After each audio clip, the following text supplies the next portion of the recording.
We'd like to welcome you to the yards. Come and enjoy a fun and positive environment. We keep it really low-key over here. If you're interested in hosting an event or a golf tournament or even a small corporate get-together, this is the perfect place to host something like that. It's kind of what we specialize in over here, so we'd be happy to host your next event. Well, you proceed to the first tee. It's called a warm handshake for a reason. Put your driver away. You don't need driver on the first hole here. You just need to hit it about 200 yards, get somewhere comfortable. At that point, if you're lucky enough to hit the fairway, if it's a friendly pin, you'll probably have, a pitching wedge or a 9-iron in. And the green starts off pretty easy. They get harder after that. Hole number 2, lefty-loosey. If you're a big draw guy, this is your favorite hole of the day. If you can work a draw up the middle left side, you can go for it in 2. If you don't, I would not recommend going for it in 2. And with your layup, you have some trouble areas on the right. There's a bunker on the right, and then the water extends in front of the green on the left side. So the layup is not the easy option per se, but if you can hit a good layup shot, the green has a big ridge in the middle of it. So depending where the pin is, it could be super easy or super difficult. So if you can manage to get out of there with a par, I think it's a good score. Number 3 is the first of many difficult greens. It is a 2-tiered green.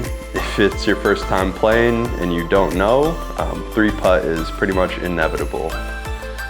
With the right side being on the top and the left side being on the bottom. So if you hit a good shot, and have a birdie look, good for you. If you get out of there with a par, that's a good score as well. And then the 4th hole is our handicap number 1. It all begins with the tee shot. If you hit the fairway, you have a pretty good chance at a birdie or a par. The trouble is on the second shot, we have water in front of the green, so the approach shot is difficult and it's usually playing into the wind. And number 4 is probably our most fun green, depending on the pin. You got a top level on the right, top level on the back left, lots of ridges and lots of undulation. So this is a green that I like to have fun with. Very unique putts, and if you put yourself in a situation, it's often a 3-putt if you don't hit your approach shot on the right level of the green. So very fun green, but difficult hole. 5th is our black hole, which is our signature hole. It has a bunker in the middle of it with black sand. We pay homage to the old Scottish days and the beginnings of golf.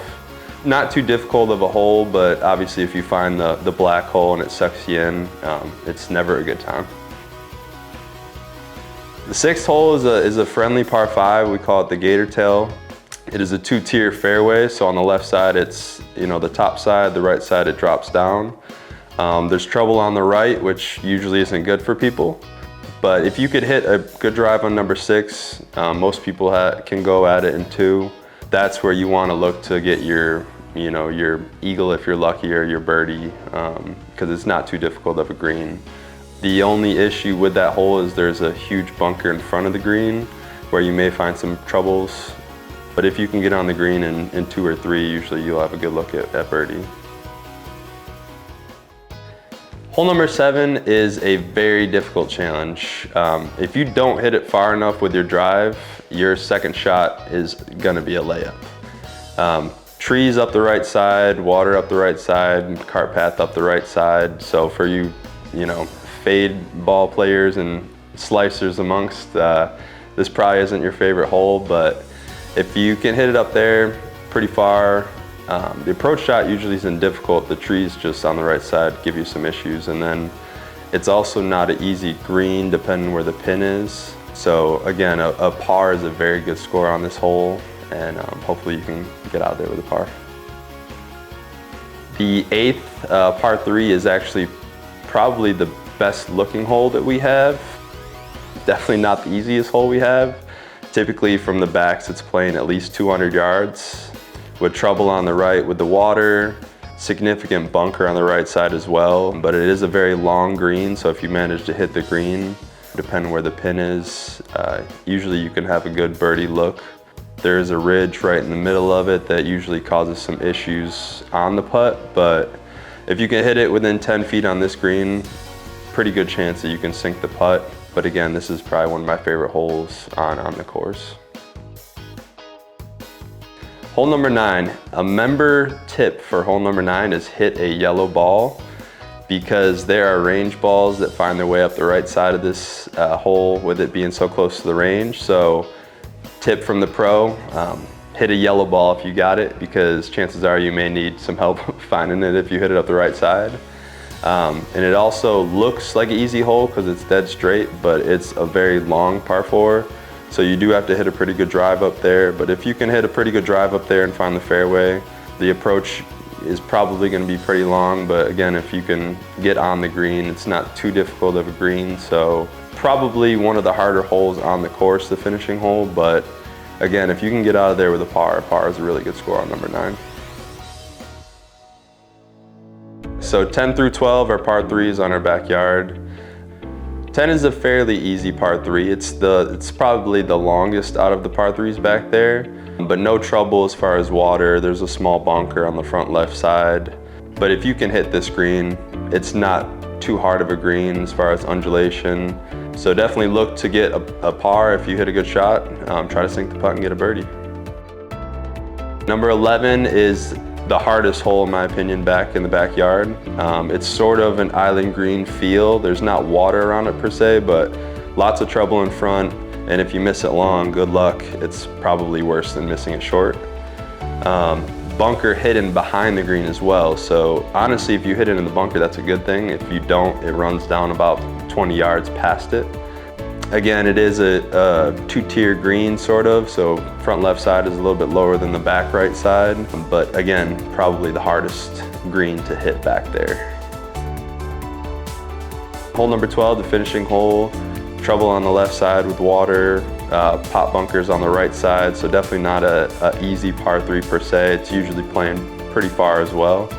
It has a ridge in the middle of it, so if the pin's in the front, you know, it's easier hole. If it's in the back, it's a little more difficult, but again, if you can hit this green, there's a pretty good chance that you can have a good putt at birdie and finish with a bird.